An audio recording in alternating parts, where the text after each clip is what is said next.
Salut Bruno. Salut Antoine.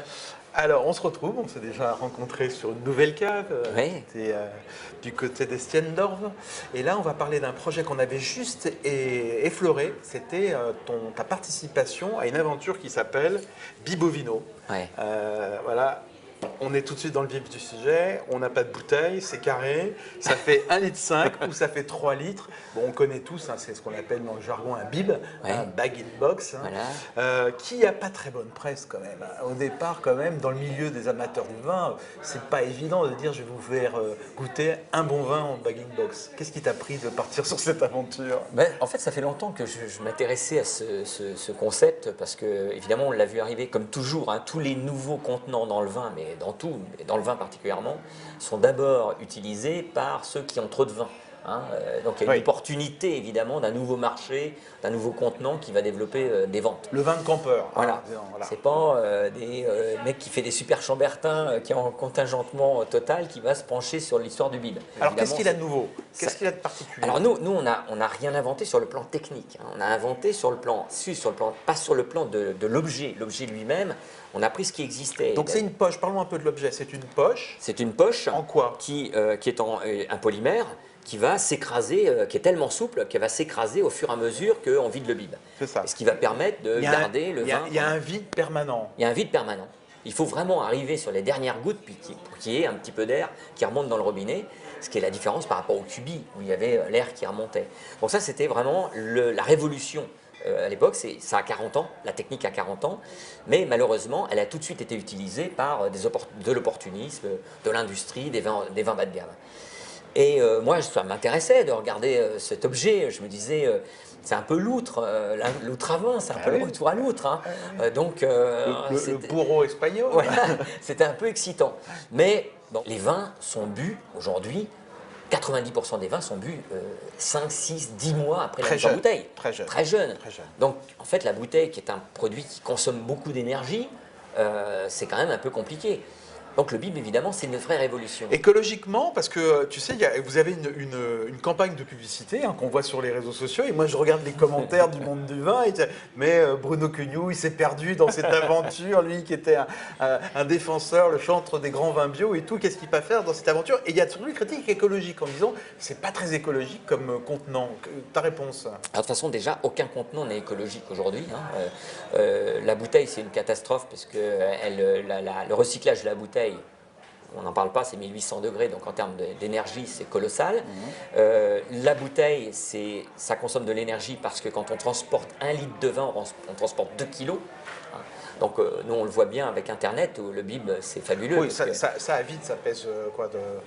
50, ça pèse rien. 150 grammes, enfin. Même pas. Donc c'est négligeable dans le prix du transport. Et en plus de ça, ça casse moins, donc on a moins de casse dans les transports, etc. Enfin bon. La matière carton, elle est recyclable, donc elle part, elle retourne au milieu du recyclage du carton, ce qui est quand même aujourd'hui dans le recyclage, le carton et le papier, c'est numéro 1 hein, en termes d'écologie, même si ça ne l'est jamais complètement. Il ne faut pas rêver, il faut de l'énergie, il faut voilà. Donc, bon, alors, qui sont les producteurs qui aujourd'hui fournissent Bibovino? Donc Jean-Paul Brun, on peut le citer. En Beaujolais, bien sûr. Jean-Paul, bon. Je l'ai amené à vinifier autrement, etc. Donc on se connaît depuis, ça fait 20 ans, une grande confiance.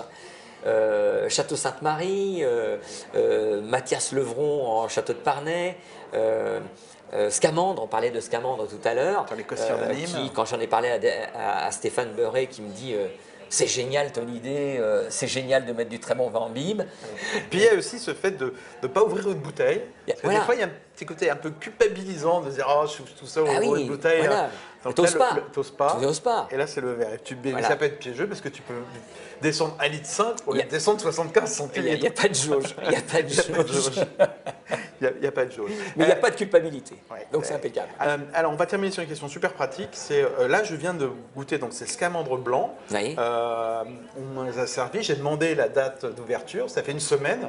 Oui. Bon, là, vraiment, une semaine, je vois aucune différence. Oui. Ça commence un petit peu à bouger à partir de combien de temps? En fait, ça dépend. Si Si la première journée, tout seul, tu as déjà vidé le bib et que Oui. tu en laisses un peu. Non, mais Non, pas non, tout seul, évidemment, c'est je ça. plaisante. Ça dépend de Mais la vidange En que- fait, ça dépend de la vidange. Si on laisse, par exemple, la personne, elle part en week-end, elle laisse le bib entamé comme ça, ils étaient plusieurs, et elle revient la semaine d'après, s'il en reste ça, ou 15 jours après. Par contre, sur l'ensemble, s'il y a une diminution correcte et moyenne quotidienne, on va se retrouver avec un bib qui va durer 3 semaines. Et on aura de toute manière un meilleur résultat qu'une bouteille en vidange. Ah ben, bien, Ouverte et simplement rebouchée comme ça. bien supérieur, bien supérieur. Donc, on va avoir, d'ailleurs, bah, tiens, je vais te faire goûter Alors, ce fameux nouveau. Ça, c'est le petit. Alors, ça, c'est le Magnum. Tu l'appelles On l'appelle le Magnum. Donc, c'est Magnum, 1,5 litre. Magnum de poche. Voilà. Alors, c'est un pinot noir d'Auvergne, parce que, comme tu le sais, mais comme toi, on aime bien aller voir les vicinales, on n'aime pas trop les autoroutes. Et donc, du coup, l'Auvergne, qui était un très grand vignoble avant la Révolution française et avant le phylloxéra, mérite d'être étudié aujourd'hui, parce qu'il y a des gens... Toutes les attentions, bien sûr. Voilà. Et donc, du coup, ça, c'est un pinot noir de chez Guagou à Châteauguay. C'est plein de fruits. Et qu'est-ce que bon. c'est cristallin, ça scintille, c'est de l'eau de roche qui fait vibrer les saveurs. C'est vraiment un régal. Les quoi. framboisiers du fond du jardin ne sont pas encore mûrs, mais ils sont déjà dans le verre.